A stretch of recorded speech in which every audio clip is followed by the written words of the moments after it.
প্রদান করলেন আমাদের। মহেশতলায় স্বেচ্ছায় রক্তদান শিবিরে মন্ত্রী দিলীপ মণ্ডল। রক্তদান মহৎদান, একমাত্র মানুষই পারে এই রক্তের দান করতে। মহেশতলা পৌরসভার 21 নম্বর ওয়ার্ডের মাগুরা পুবালি ক্লাবের উদ্যোগে এই রক্তদান শিবিরের আয়োজন করা হয়। এই রক্তদান শিবিরে প্রধান অতিথি হিসেবে উপস্থিত ছিলেন পশ্চিমবঙ্গ সরকারের পরিবহন দপ্তরের প্রতিমন্ত্রী দিলীপ মণ্ডল মহাশয়। এছাড়াও উক্ত অনুষ্ঠানে উপস্থিত ছিলেন মহেশতলা পৌরসভার 21 নম্বর ওয়ার্ডের পৌরপিতা আতিবর রহমান, ছিলেন বিশিষ্ট তৃণমূল নেতা তাপস চক্রবর্তী ও অন্যান্য গুণী ব্যক্তিরা। এই মহতী অনুষ্ঠানে বহু মানুষ স্বতঃস্ফূর্তভাবে অংশ নেন। শিবিরে পুরুষ ও মহিলা প্রায় 150 জন স্বেচ্ছায় রক্তদান করেন।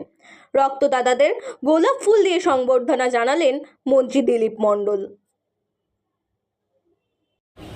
এত সম্পত্তি, এত অনেক কিছু, এত পাওয়ার অর্থাৎ ক্ষমতা, এসব কিছুই থাকবে, কিন্তু একদিন না একদিন চলেই যেতে হবে, মাটির ভিতরে যেতে হবে, এটা আমাদের সবার।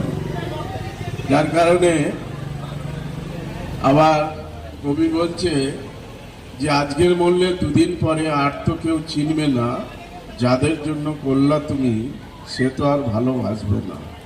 তাই তো ইমান করো খাঁটি, তোমার আমার শেষ ঠিকানা 3.5 হাত মাটি। এই যে 3.5 হাত মাটিতে সবাইকেই যেতে হবে, সবাই, সে হিন্দু বলুন, মুসলিম বলুন আর খ্রিস্টান বলুন। যদি বলে হিন্দুরা কেন মাটিতে যাবে, এই যে নাভিটা এটা পড়ে না, দাহ করার পরে ওইটাই থেকে যায়, আর ওটাই গঙ্গা বক্ষের মাটিতে সেখানে আজান হচ্ছে কি সংঘ, তারা এবছর রক্তদান শিবিরের বা উৎসবের আয়োজন করেছিল। রক্তদান মানে জীবনদান, রক্তদান মানে সম্প্রীতি, রক্তদান মানে আমাদের মধ্যে সমন্বয় সাধন করে, রক্তদান মানে আমাদের হৃদ্যতা, আন্তরিকতা, বিশ্বাসের জায়গা তৈরি করে।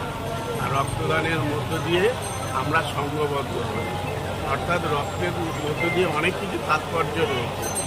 আমরা চাইব যে আমাদের এখানে হিন্দু, মুসলমান, খ্রিস্টান, শিখ, ইসাই সবাই যে কথার মধ্যে বলা হয়েছে, এসো আর্য, এসো অনার্য, এসো দ্রাবিড়, এসো হিন্দু, এসো মুসলিম, সকুল পাঠান মোগল এক হলো, এক দেহ লিঙ্গ।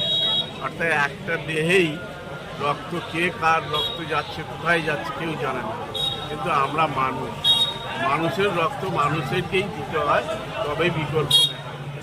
তাই রক্তদান হলো একটা মহৎ দান, পৃথিবীর সবচেয়ে যদি শ্রেষ্ঠ দান হয়ে থাকে সেটা হলো রক্তদান। তাই এদেরকে ধন্যবাদ জানাবো।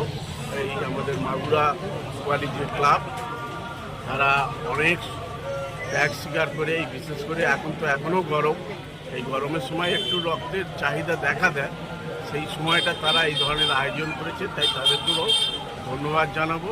তাদের এই ধরনের প্রয়াস আরও মানুষ এগিয়ে